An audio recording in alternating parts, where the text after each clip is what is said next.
ಸರ್ಕಾರ 1000 ದಿನ ಪೂರೈಸಿ ಅಭಿವೃದ್ಧಿ ಪಥದಲ್ಲಿ ಸಾಗ್ತಿದೆ ಅಂತ ಸಮಾವೇಶ ಬೇರೆ ಮಾಡ್ತಿದ್ದಾರೆ ಹಾವೇರಿ. ಇವತ್ತಿನ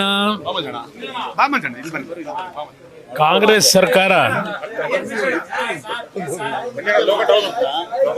ಆಡಳಿತವನ್ನ ನಡೆಸಲಿಕ್ಕೆ ಪ್ರಾರಂಭ ಮಾಡಿ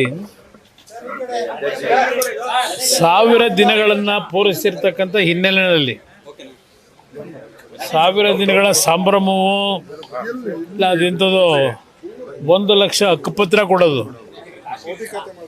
ಭೌತಿಕಾತೆ ಮಾಡಿರೋದು ನೋಡಿದ್ದೀನಿ ನಾನು. ಈ ಕಳೆದ 2.5 ವರ್ಷದಲ್ಲಿ ಭೌತಿಕಾತೆ ಪೋಡಿ ಎಷ್ಟು ಮಟ್ಟಿಗೆ ಆಗಿದೆ ಅನ್ನೋದು ಗೊತ್ತು ನನಗೆ. ಯಾವ ಮಟ್ಟಕ್ಕೆ ಮಾಡಿದ್ದಾರೆ, 1 ಲಕ್ಷ ಯಾವ ಹಕ್ಕುಪತ್ರ ಯಾರಿಗೆ ಕೊಡ್ತಿದ್ದಾರೆ, ಯಾರು ಗೊತ್ತಿರ್ತಕ್ಕಂತಾರೆ, ಯಾರು ಒಂದು ಜನಗಳಿಗೆ ಇದೆಂಥದ್ದು 6ನೇ ಗ್ಯಾರಂಟಿ, ಭೂಮಿ ಕೊಡೋದು 6ನೇ ಗ್ಯಾರಂಟಿ. ಸದ್ಯ ಭೂ ಗ್ಯಾರಂಟಿ ಯಾರಿಗೆ ಭೂ ಗ್ಯಾರಂಟಿ? ಸರ್ಕಾರದಲ್ಲಿ ಇರ್ತಕ್ಕಂಥ ಮಂತ್ರಿಗಳಿಗೆ ಭೂ ಗ್ಯಾರಂಟಿ. ಕಾಂಗ್ರೆಸ್ ಪಕ್ಷಕ್ಕೆ ಮತ ಹಾಕಿರ್ತಕ್ಕಂಥವ್ರು ಭೂ ಗ್ಯಾರಂಟಿ ಇಲ್ಲ. ಇಲ್ಲಿ ಇವರು ಕಳೆದ 2.5 ವರ್ಷದಲ್ಲಿ ನೀವು ನೋಡಿದ್ರೆ ಭೂ ಗ್ಯಾರಂಟಿಯನ್ನು 6ನೇ ಗ್ಯಾರಂಟಿ ಪಡ್ಕೊಂಡಿರ್ತಕ್ಕಂಥದ್ದು ಸರ್ಕಾರದಲ್ಲಿರ್ತಕ್ಕಂಥ ಹಲವಾರು ಮಂತ್ರಿಗಳು. ನಿಮ್ಮ ಕಂದಾಯ ಸಚಿವರದ ಏನು ಬಂತು? 21 ಎಕರೆ ಖರಾಬ್ ಭೂಮಿನ ಅಲ್ಲೆಲ್ಲ ಕೋಲಾರದಲ್ಲಿ ಯಾವುದೋ ಒಂದು ಇಶ್ಯೂ ಬಂತಲ್ಲ. ಇದು ಅದಕ್ಕೆ ಹೇಳಿದ್ದು, ಈ ರಾಜ್ಯ ಸರ್ಕಾರದಲ್ಲಿರ್ತಕ್ಕಂಥ ಮಂತ್ರಿಗಳಿಗೆ ಏನು ಹೇಳಿದ್ರೆ ಇನ್ನೊಂದು ನನಗೆ ಭೂ ಗ್ಯಾರಂಟಿ 6ನೇದು ಅದು ಹೊರತುಪಡಿಸಿ ಜನತೆಗೆ ಇವರೆಲ್ಲೂ ಕೊಡ್ತಕ್ಕಂಥ ಪ್ರಶ್ನೆ ಇಲ್ಲ. ಈಗ ಅವನು ಯಾರ ಪಾಪ ಚಿಕ್ಕಬಳ್ಳಾಪುರದಲ್ಲಿ ವಿಷ ತಗೋತೀನಿ ಅಂತ ಯಾತಿ ಕೇಳ್ಕೊಂಡು ಕೂತವನಲ್ಲಿ. ಇವತ್ತು ಯಾಕಿಂಥ ಪರಿಸ್ಥಿತಿಗಳಿದೆ? ತಹಶೀಲ್ದಾರರ ನಡವಳಿಕೆಗಳಿಂದ ಅವನೇನೋ ವಿಷ ತಗೋತೀನಿ ಅನ್ಸತ್ರ ಅವರೇ ಕಾರಣ ಅಂತ ಪತ್ರನೂ ಬರೆದವನು. ಈ ಥರದ್ದು ಸಾವಿರಾರು ಹೇಳ್ಬೋದು ಈ ರಾಜ್ಯದಲ್ಲಿ ಏನೇನು ನಡೀತಾ ಇದೆ ಅಂತೇಳಿ. ಅದರಿಂದ ಇವರು ಸಂಭ್ರಮ ಆಚರಣೆ ಮಾಡ್ಕೊಳ್ಳೋದು ಇವರ ಒಂದು, ನಾನು ಕೆಟ್ಟ ಪದ ಬಳಸ್ಲಿಕ್ಕೆ ಹೋಗಲ್ಲ, ಇವ್ರಿಗೆ ಬೇಕಾಗಿರ್ತಕ್ಕಂಥದ್ದು ಈ ರೀತಿ ಪ್ರಚಾರಗಳ ಮುಖಾಂತರ ಗ್ಯಾರಂಟಿ ಯೋಜನೆಗಳ ಒಂದು ಸರ್ಟಿಫಿಕೇಟ್ ತಗೊಳ್ಳೋದು. ಈ ಸರ್ಟಿಫಿಕೇಟು ಬಹುಶಃ ಮುಂದಿನ ಚುನಾವಣೆಯ ಸಂದರ್ಭದಲ್ಲಿ ಜನ ಕೊಡ್ತಾರೆ ಅನ್ನೋದು ನನ್ನ ಅಭಿಪ್ರಾಯ. ಅಭಿವೃದ್ಧಿ ಪಥದಲ್ಲಿ ಹೋಗ್ತಾ ಇದಾರೆ ಅಂತ ವಿಪಕ್ಷಗಳು ಹೊಟ್ಟೆವರಿ ಅಂತ ಅಯ್ಯೋ ರಾಮ, ಅಭಿವೃದ್ಧಿ ನೋಡ್ತಾ ಇಲ್ವಾ ಎಷ್ಟೆಷ್ಟು ಅಭಿವೃದ್ಧಿ ಆಗಿದೆ ಅಂತೇಳಿ? ಯಾವ ಒಂದು ಇಶ್ಯೂನಲ್ಲಿ ಅಭಿವೃದ್ಧಿ ಆಗಿದೆ?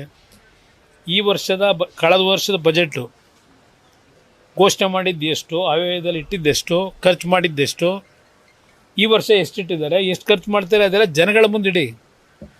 ಕ್ಯಾಪಿಟಲ್ ಅಸೆಟ್ಗೆ ಇವರ ದೊಡ್ಡ ಕೊಡುಗೆ ಏನು ಈ ರಾಜ್ಯದಲ್ಲಿ? ಕ್ಯಾಪಿಟಲ್ ಅಸೆಟ್ನ ಇವತ್ತು ಸರ್ಕಾರ ಏನು ಕ್ರಿಯೇಟ್ ಮಾಡಬೇಕಾಗಿದೆ. ಇಲ್ಲಿ ಕ್ಯಾಪಿಟಲ್ ಅಸೆಟ್ ಇಲ್ಲ. ಇಲ್ಲಿ ರೆವಿನ್ಯೂ ಡೆಫಿಸಿಟ್ಗೆ ಈ ರಾಜ್ಯದ ಆಯವ್ಯಯವನ್ನು ತೆಗೆದುಕೊಂಡು ಹೋಗೋದ್ರ ಮುಖಾಂತರ ಸಾಲದ ಹೊರೆಯನ್ನು ಹೊರಿಸ್ತಾ ಇರತಕ್ಕಂಥದ್ದೇ ದೊಡ್ಡ ಅಭಿವೃದ್ಧಿ ಇವ್ರದ್ದು. ನಾಡಿನ 6.5 ಕೋಟಿ ಜನರ ಮೇಲೆ ಸಾಲದ ಹೊರೆ ಹೊರಿಸಿರ್ತಕ್ಕಂಥದ್ದೇ ಇವರ ಅಭಿವೃದ್ಧಿ. ಆದರೆ ಇವ್ರುಗಳು ಯಾರು 38 ಜನ ಅವರೋ 37 ಜನ ಅವರೋ, ಇವ್ರು ಯಾರು ಸಾಲಗಾರರು ಆಗಿಲ್ಲ, ಇವರು ಯಾರು ಅಭಿವೃದ್ಧಿನಲ್ಲಿ ಕೊರತೆನೂ ಆಗಿಲ್ಲ. ಇವರಿಗೆ ಸಂಪದ್ಭರಿತವಾಗಿದ್ದಾರೆ ಅಭಿವೃದ್ಧಿನಲ್ಲಿ. ಇದೇ ಇವರ ಸಾಧನೆ ಅನ್ನೋದು ನನ್ನ ಅಭಿಪ್ರಾಯ. ಅದು ಎಲ್ಲಾದರೂ ಹೋಗ್ಕೊಳ್ಳಿ, ನನಗೆ ಬೇಕಾಗಿರೋದು ನಾಡಿನ ಹಲವಾರು ಸಮಸ್ಯೆಗಳಿಗೆ ಪರಿಹಾರ ಬೇಕು, ಅದರ ಕಡೆ ಗಮನ ಕೊಡಲಿ ಅನ್ನೋದು ನನ್ನ ಅಭಿಪ್ರಾಯ. ಪಾಪ ಅವ್ರು ಹೇಳ್ತಾ ಇಲ್ವಾ, ನಾವು ಸ್ವಲ್ಪ ವಿದೇಶಕ್ಕೆ ಹೋಗಿ ಇತ್ತೀಚಿನ ಹಲವಾರು ರೀತಿಯ ಒಂದು ಡೆವಲಪ್ಮೆಂಟ್ ಇದೆಯಲ್ಲ ಟೆಕ್ನಾಲಜಿನಲ್ಲಿ, ಅಧ್ಯಯನ ಮಾಡ್ಕೊಂಬರಕ್ಕೆ ಹೋಯ್ತವ್ರೆ ಏನು ಮಾಡಬೇಕು ಅಂತ ಹೇಳಿ. ಅದರಿಂದ ಅಧ್ಯಯನ ಮಾಡ್ಕೊಂಡು ಹೋಗ್ರಿ ಬೇಡ ಅಂತ ಹೇಳಕ್ಕಾಯ್ತದ? ಹೋಗ್ಬರ್ಲಿ ಬನ್ನಿ. ಅದು ದೇಶದಲ್ಲಿ ಈ ರೀತಿಯ ಒಂದು ಘಟನೆಗಳಲ್ಲಿ ಹಲವಾರು ರೀತಿಯ ಗೊಂದಲಗಳನ್ನು ಸೃಷ್ಟಿ ಮಾಡ್ತಕ್ಕಂಥ ಒಂದು ಶಕ್ತಿನೇ ಇದೆ. ಒಂದೇ ಮಾತರಮಿಂದ ಏನಾಗಿದೆ? ಯಾರಿಗೇನು ತೊಂದರೆ ಇದೆ? ಒಂದೇ ಮಾತರ ಮಾಡಿದ ತಕ್ಷಣ ಏನು ತೊಂದರೆ ನಿಮಗೆ? ಇದರಿಂದ ಏನಾದರೂ ನಿಮಗೇನಾದರೂ ಅವಮಾನನಾ? ಅದರಿಂದ ಇಂಥ ವಿಷಯಗಳನ್ನು ಹೊರತುಪಡಿಸಿ ರಾಜ್ಯದಲ್ಲಿ ಲೂಟಿ ಆಯ್ತಿದೆಯಲ್ಲ, ಆ ಲೂಟಿ ಸರಿಪಡಿಸೋದು ಹೆಂಗೆ ಅಂತ ನೋಡ್ಕೋಬೇಕು ಅವರೆಲ್ಲ. ಈಗ ಇಲ್ಲೆಲ್ಲೋ ತಣಿಸಂದ್ರದಲ್ಲಿ ಕೋಗಿಲಿನಲ್ಲಿ ಏನೋ ನಡೀತಾ ಇತ್ತಪ್ಪ, ಅದೇನೋ ಸಾಬ್ರನ್ನೇ ಹೊರಗೆ ಹಾಕವ್ರೆ ಎಲ್ಲರೂ ಅಂತದ್ದು. ಇನ್ನು ಇದೆಂಥದ್ದು ಕೊಡ್ತೀವಿ ಅಂದ್ರಲ್ಲ ಮನೆ, ಎಷ್ಟು ತಿಂಗಳಾಯ್ತು ಮನೆ ಕೊಟ್ಟು? ಮನೆ ಕೊಡ್ತೀವಿ ಅಂದ್ರಲ್ಲ, ಯಾರಿಗೆ ಕೊಟ್ಟರು? ಇದಕ್ಕೆ ನೋಡ್ಕೊಳ್ರಪ್ಪ. ಒಂದೇ ಮಾತರಮ್ಮು ಅದಕ್ಕೆ ಗೌರವ ಕೊಡೋರು ಗೌರವ ಕೊಟ್ಕೊತಾರೆ.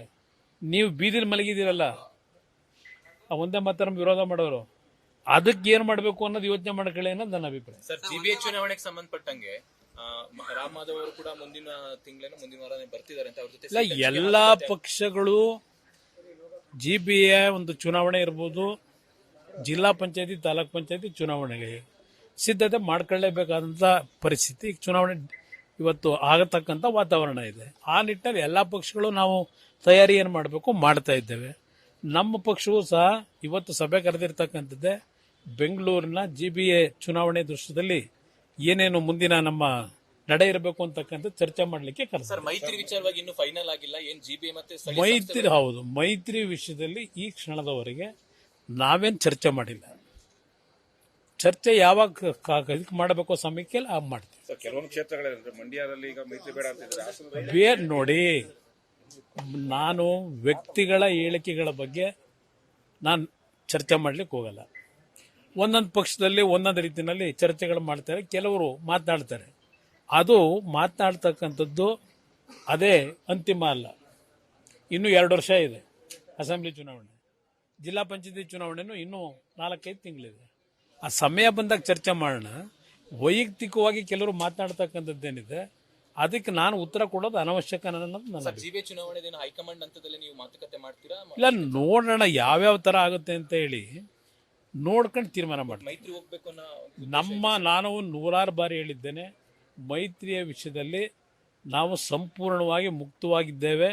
ಯಾವುದೇ ರೀತಿಯಲ್ಲಿ ನಮ್ಮಿಂದ ಯಾವುದೇ ರೀತಿಯಲ್ಲೂ ಜನಗಳಲ್ಲಿ ಯಾವುದೇ ಒಂದು ಬೇರೆ ರೀತಿಯ ಒಂದು ಗೊಂದಲಗಳಿಗೆ ಅವಕಾಶ ಕೊಡಬಾರದು ಅನ್ನೋದು ನನ್ನ ಅಭಿಪ್ರಾಯ. ಯಾಕೆ ಈಗ ಒಂದು ನಿಮಿಷ ನಾನು ಇಲ್ಲಿಯವರೆಗೆ ನಿಮ್ಮ ಮುಂದೆ ಏನು ಹೇಳಿದ್ದೀನಿ ಬ್ರದರ್? ಇವತ್ತಿನವರೆಗೂ ಒಂದು 100 ಬಾರಿ ಹೇಳಿದ್ದೀನಿ, ಇಂಥ ಒಂದು ಭ್ರಷ್ಟ ಕೆಟ್ಟ ಸರ್ಕಾರ ತೆಗಿಬೇಕು ಅನ್ನೋದು ನನ್ನ ಅಭಿಪ್ರಾಯ. ಮುಖ್ಯಮಂತ್ರಿ ಆಗೋದು ಅದೆಲ್ಲ ಆಮೇಲೆ ಮುಂದಕ್ಕೆ.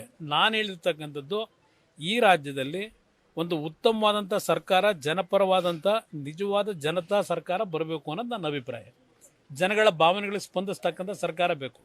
ಅದಕ್ಕಿಂತ ಭ್ರಷ್ಟ ಸರ್ಕಾರ ತೆಗಿಬೇಕು ಅನ್ನೋದು ನನ್ನ ಅಜೆಂಡಾ. ಇಲ್ಲಿ ಮುಖ್ಯಮಂತ್ರಿ ಯಾರಾಗ್ತಾರೆ ಇದೆಲ್ಲ ಇವತ್ತಿಲ್ಲ. ಕೂಲಿ ಅದೆಂಥದ್ದು ನಿಮ್ಮ ಗಾದೆ ಮಾತೆ ಇಲ್ವಾ, ಮಗು ಹುಟ್ಟೋದಕ್ಕಿಂತ ಕೂಸು ಹುಟ್ಟ ಭಾಳ ಶ್ರಮ ಹಾಕೋದಿದೆ. ಇಲ್ಲಿ ಯಾರೋ 4 ಜನ ಮಾತಾಡೋದಕ್ಕೆಲ್ಲ ಉತ್ತರ ಕೊಟ್ಟರೆ ಬಹುಶಃ ಇಮೇಜ್ ಥರ ನನ್ನ ಅಭಿಪ್ರಾಯ ಇದೆ. ನ್ಯೂಸ್ ಫಸ್ಟ್ ನಿರ್ಭೀತಿಯಿಂದ ನಿಮ್ಮ ಪರವಾಗಿ.